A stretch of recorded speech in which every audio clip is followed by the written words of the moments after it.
Do you believe you have a soulmate?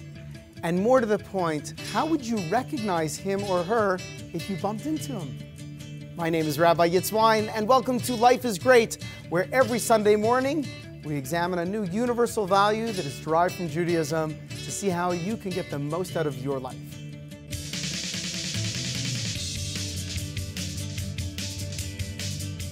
Good morning and welcome back to Life is Great. Today we are talking about your soulmate. And what exactly is a soulmate and how do you find your soulmate? Soulmates are an interesting concept. You know, it's finding the person who you wish to spend the rest of your life with. It's interesting, when we're talking about soulmates and I do a wedding, I often joke with people and say, there's nothing to worry about. It's only for forever. Well, actually, there's a better joke, a nice little story to lead into our topic. One time there was a fellow, he got so excited, he goes to his parents, says, Mom, Dad, I found the woman of my dreams, the one who I will build a life with. They said, fantastic, sonny boy, when do we get to meet her? He said, well, let's play a game. I've dated 3 women in the past year. I'm going to bring the 3 of them over to the house, and you will pick which one I chose to be my lifelong partner. So they got together, sat down on the couch, they drank some coffee. The 3 of them, they picked up and they left. The son turns to the parents and say, well, Mom, Dad, which one do you think is your next daughter-in-law? They turned and said, well, that was easy. It's the redhead in the middle. He said, Mom, Dad, how'd you figure that one out so quickly? They said, that was easy. That one we did not like. You know, we have to understand that sometimes it's hard enough for us to find our own soulmate, and then we have to get her accepted by the rest of the family. That in and of itself is a chore. But let's go straight to the point. What exactly is a soulmate and how do you find them? So in the most basic idea, soulmate is that individual that will enable you to develop a very deep connection to each other and ultimately to the Almighty. Now, if you've never been in love and you've never really felt that connection with another person, then on a certain level, you really don't know what I'm talking about. But if you have been in love, if you've ever met someone who you've had that very deep, intimate connection with, then not only do you know what I'm talking about, but you also know if you find it, you want to hold on to it. And if you've had it, and either due to a divorce, a death, or some other incident, you lost it, you think and dream about how do you get it back. So what exactly is a soulmate? Soulmate is the person that allows you to develop a very deep connection to each other and ultimately to God.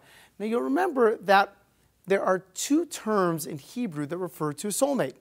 One of them is a zivug. A zivug is your pair. Now a person in their life, according to Jewish tradition, can have several different pairs that will, as their life progresses. A person might have a pair, one of their pairs for 20 or 30 years. Could be a death or a divorce, and then they can move into a situation and get another pair for another 20 or 30 years. Then there's another concept. It's called a besheret. Besheret is your destined one. Talmud tells us that when a person is conceived 40 days after conception, a voice emanates from heaven and says, the daughter of so-and-so will marry the son of so-and-so. This is a person, an individual that comes into this world with a particular soul and will be matched, destined to match with another one in order to begin the circle of completion or the bonding of the 2 souls. Now, of course, whoever you're with at the time, you assume that they are not just your zivug, but you assume they are your besheret, your destined one. And that is basically how we roll in this case.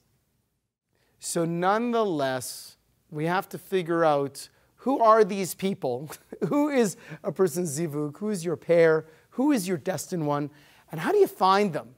So what I did is I went out to our favorite coffee bean. I asked some of you what you thought about the concept of a soulmate and how would you know if you bumped into a particular soulmate.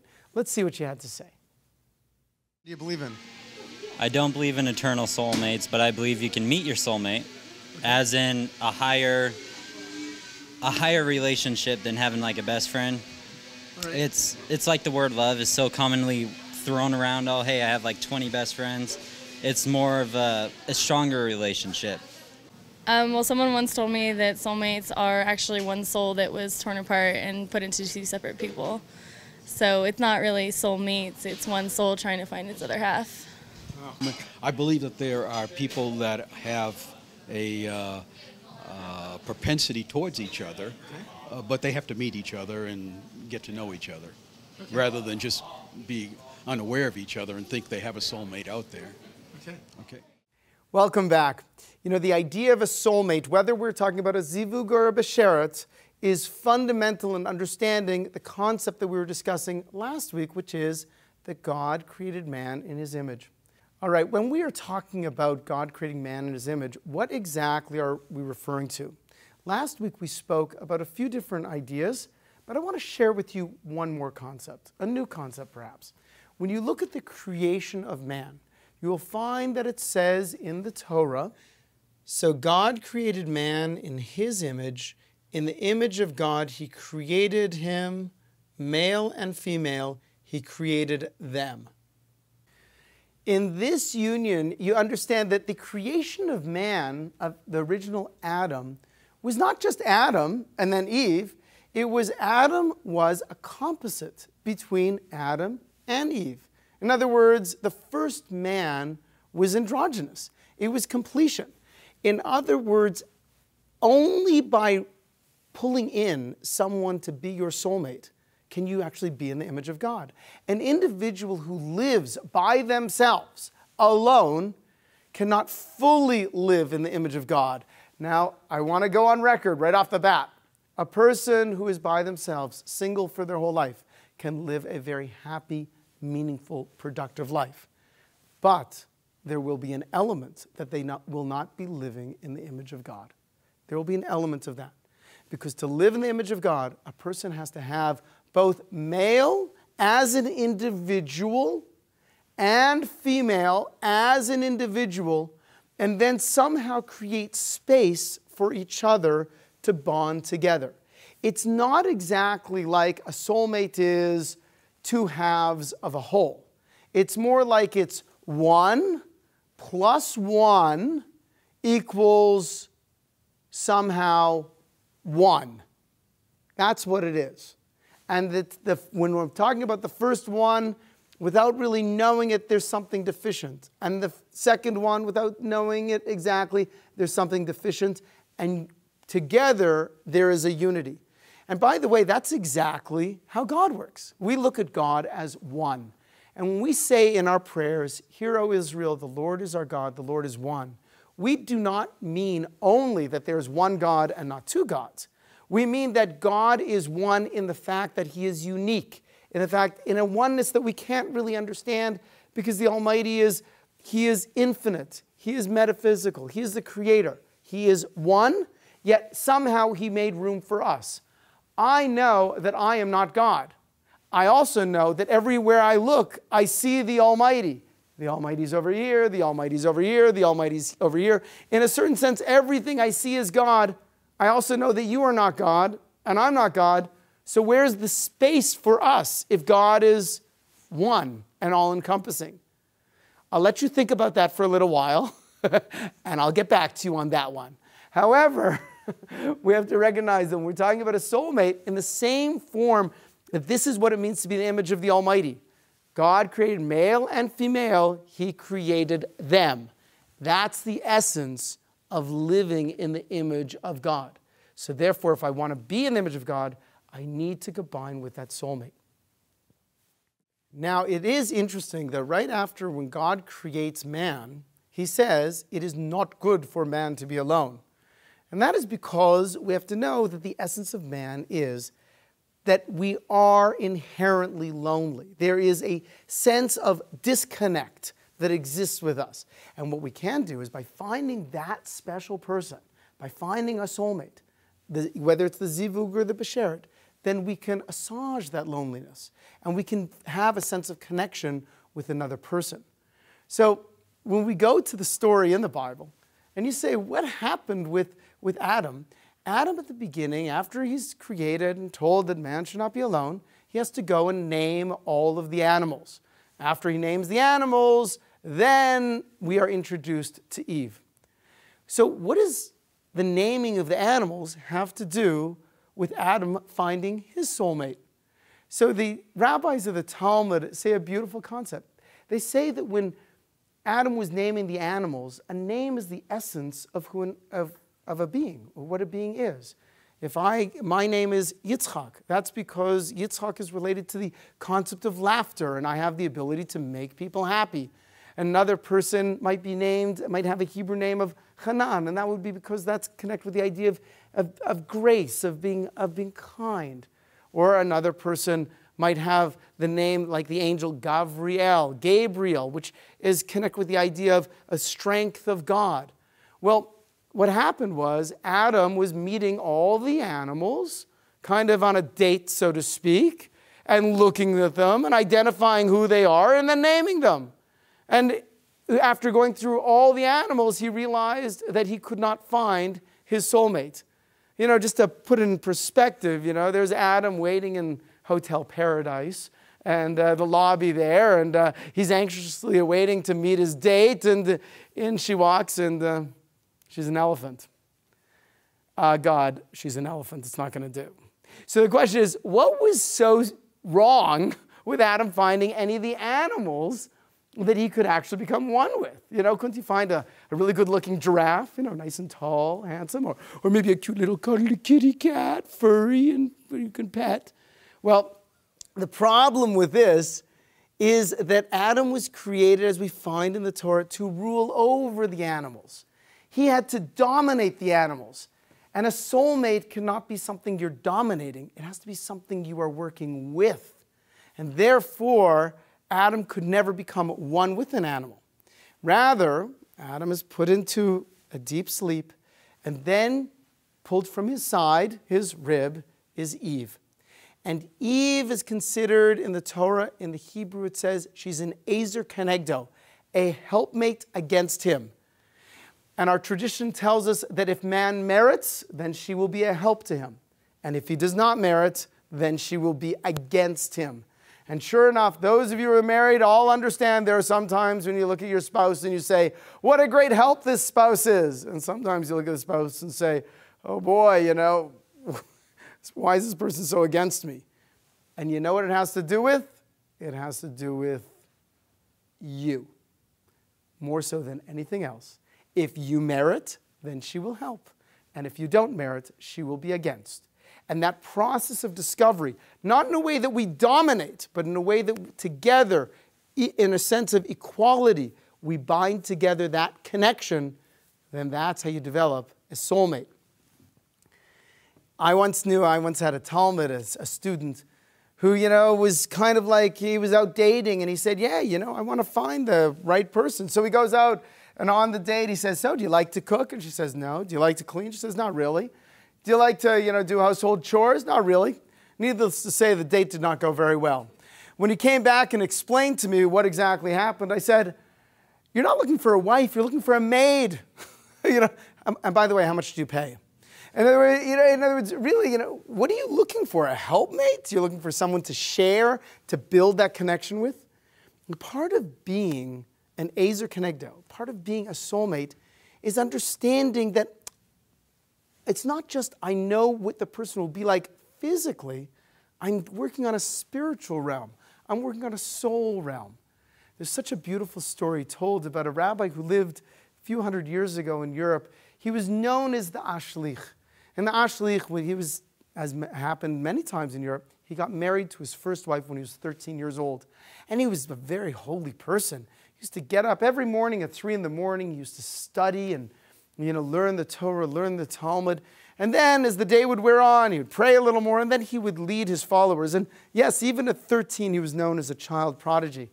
Well, his wife, his first wife, you know, unfortunately, she became ill and died after a few years. And his mother, knowing that her son would get up every morning at 3 in the morning, she would wake up and, you know, go next door and make some tea, and she would walk in very quietly into the room where her son was studying, and she would serve him tea. Well, after a while, this became burdensome to the mother, who herself, she was probably getting on in age. I mean, she must have been maybe 30 years old or something like that. So what happened was she went to the next door. There was a wood chopper who had a daughter. And she went to the woodchopper's daughter and said, tell me something. I will pay you, but will you get up in the middle of the night, basically at 3:30 in the morning, and serve my son tea? My only request is that you do not disturb him. He will be deep in thought and deep in meditation. Just walk in the room and give him some hot tea and then leave. Well, the woodchopper's daughter, Rachel, so she gladly accepted the job. And the first week she would go, and she'd go in the middle of the night, and Ashley would be sitting there poring over his books. She'd place a cup of tea down. And then after a couple of days, she started bringing 2 cups of tea and placing them down. Well, this went on for about a week, and Ashley goes to his mother. He says, Mom, tell me something. Who's bringing me the tea early in the morning when I'm studying? I don't even notice anyone coming in. I just know the tea is there. So the mother said, well, actually, I'm now having Rachel, the woodchopper's daughter. She's going to, bring you the tea. So he picked up and he ran over to the woodchopper's house, all right, and he bangs on the door, and the woodchopper's daughter comes, opens the door, and says, excuse me, miss, are you the one who every morning is bringing me tea? She said, well, yes, I am. Let me ask you a question. Why is it that you are bringing me 2 cups of tea in the morning? And she said, well, when I first came, I saw that you were studying with another man. So I realized if I was bringing you tea, then I should bring both of you tea. Ashley turned to her and said, would you please marry me? I know that you are my soulmate. She was blown away. She said, well, we don't even know each other. Why do you think that I'm your soulmate? And he said, I was previously married for a few years, and my wife would wake up every morning and bring me tea, 1 cup of tea. And then my mother took over that job as well, and she would bring me 1 cup of tea. But every morning I am sitting and I am studying with the prophet. Elijah the prophet comes and studies with me. And neither of them saw him. But you merit to see him studying with me. You are obviously my soulmate. Now, this is the Jewish version of a ghost story, okay? We don't know. Does it happen this way? Does it happen that way? But as they say in the business, nobody says these stories about President Clinton, okay? That he's studying with Elijah the prophet. What we do say is that a soulmate will be able to see things in your soul, in your spirit, that perhaps no one else can. Have you ever seen a person, a couple, and they're married for 40 years and they finish each other's sentences? They just know each other that well. You're meeting your soulmate when they can intuit how you're thinking, how you're behaving. Your soulmate when they see things in your spirit, in your soul, that others simply do not see. So don't go away. We're going to continue this discussion. We've got to figure out, how do you find that particular soulmate? How do you recognize them? I went out to Coffee Bean, and I asked some of you that question as well. If you bumped into your soulmate, how would you recognize them? Where do you find them? What advice can I give you to tell you this is where you got to go in order to get that special person? Let's go to Coffee Bean and see what some of you had to say about it. If you were going to describe to someone how to find their soulmate, how would you describe it? You don't try and find it. They'll find you.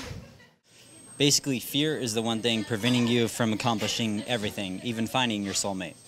Try to meet as many people as possible, whether it's in work or a club or an organization, wherever people gather. So now we understand basically what a soulmate is. It's an individual who you have a very deep connection with, a person who can see into your spirit and connect with your emotions. And we also understand the purpose of the soulmate so that we can learn to live more in the image of the Almighty, right? As not just 2 halves of a whole, but really as one particular unit. We have to understand, where do I find such a person? Where do I go to get such a person? So the first thing I want you to know is, do not ascribe to the most common myth out there of them all. And that is, especially when you're dealing with spiritual people, if it's God's will, if it's meant to happen, it'll happen. Okay, let me ask you this question. Would you ever go to your friend and say about their impending raise, if it's meant to be that your employer will give you a raise, you'll get a raise. If you don't ask for the raise, you're probably not going to get the raise. And if you don't ask for your soulmate it's very possible that you will not get your soulmate. It is true, we all know people that somehow, seemingly by accident, if you believe in accidents, that they happen to meet the love of their life. But also, if you look deep into a person like that, you'll know that both of them were very open to receive that person in their life. And just as one of our people said, a person has to train themselves to be open. That perhaps the most important thing about finding the right person in life is becoming the right person. And then opening your eyes to learn how to look and find the right person. So that's number one. Don't just think it's going to happen. Make it your business to make it happen. How do you do that? Well, the first thing you do is you go to your friends, your family, the people at work, and you tell them that you're looking for someone to spend your life with. You're looking for your soulmate. And you develop a vision of what that person will look like to you, understanding who you are. And you tell people, hey, listen, if you know anybody for me, let me know.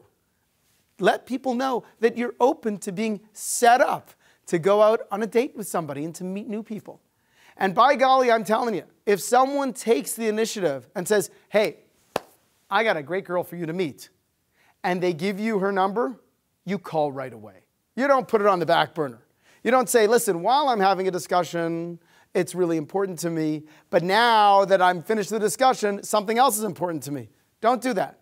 If this is something that is important to you, if you want to feel a connection, and if you want to develop, enhance your connection with others, then you've got to act on it fast, with all available means.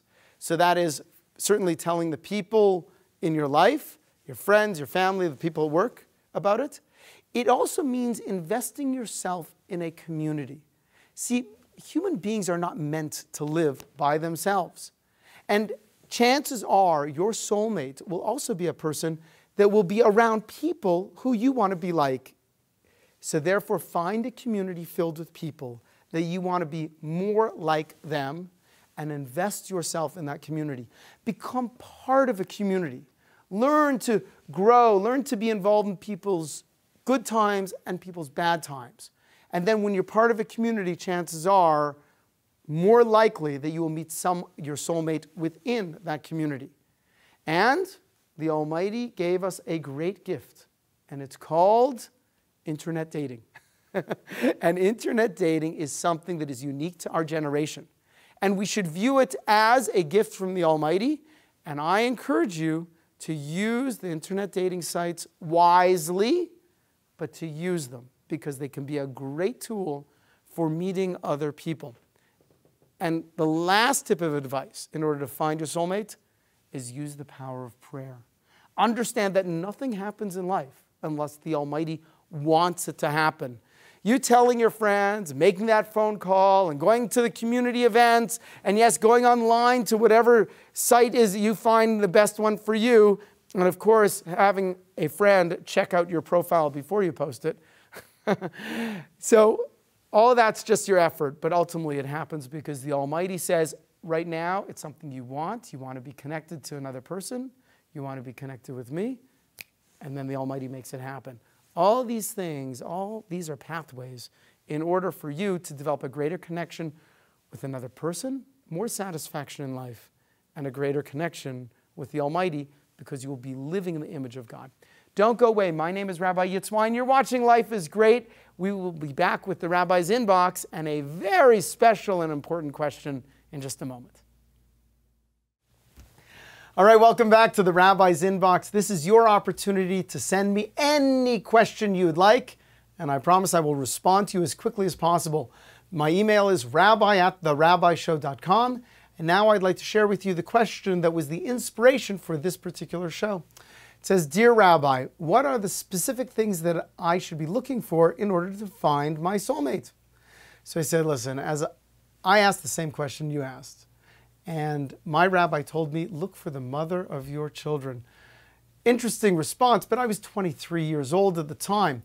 But if you think about someone who you would like to be a co-parent with you in raising a child, that will tell you a lot about the various qualities that you're looking for.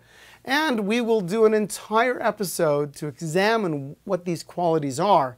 But just for now, just a short answer. You want to look for some of the important things, like you want to look for a happy person. You don't want to be with a miserable, moody individual. You want to look for someone who has common life goals. And a life goal is something that you can identify that it makes your life worthwhile, and that if it would not occur, then you'd be left with a very empty spot in your life. You want to look for a person who has good character. When I'm talking character, I'm not talking about the superficialities of life. I'm not talking about someone who is nice and successful, someone who had money, someone who had good looks.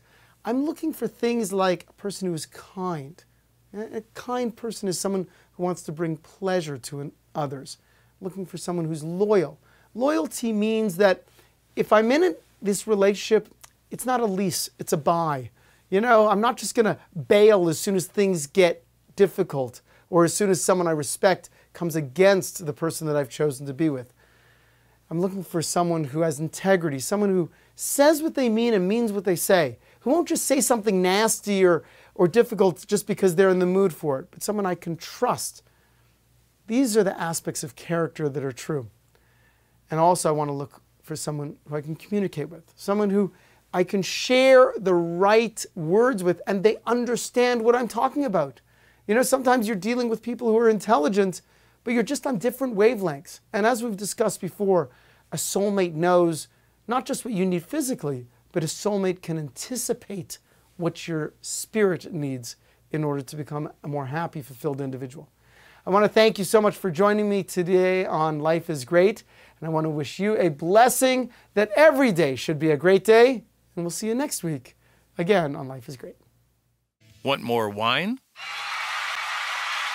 Turn your radio to AM 720 KDWN or go online to therabbishow.com to hear The Rabbi Show starting right after the news at 9 a.m. What am I holding? A Torah scroll. Next to a human being, this Torah scroll is the holiest object in the entire universe. It contains the 5 books of Moses in the original. And we will read it and celebrate in the holiday of Shavuos this Wednesday, June 4th at 4 p.m. I invite everyone to come to Young Israel Aish of Las Vegas, 9590 West Sahara, as we read from this Torah scroll the 10 Commandments in the original, explain them, and then we will celebrate by having an ice cream party that is perfect for all the kids and the adults to celebrate the fact that God gave the Torah to the Jewish people and the 10 Commandments on the holiday of Shavuos just a little more than 3,300 years ago. So I'd like to encourage you today to go to therabbishow.com and make some kind of donation. Everything is appreciated in order to help us continue to spread these positive values and enrich and enhance other people's lives. Thank you.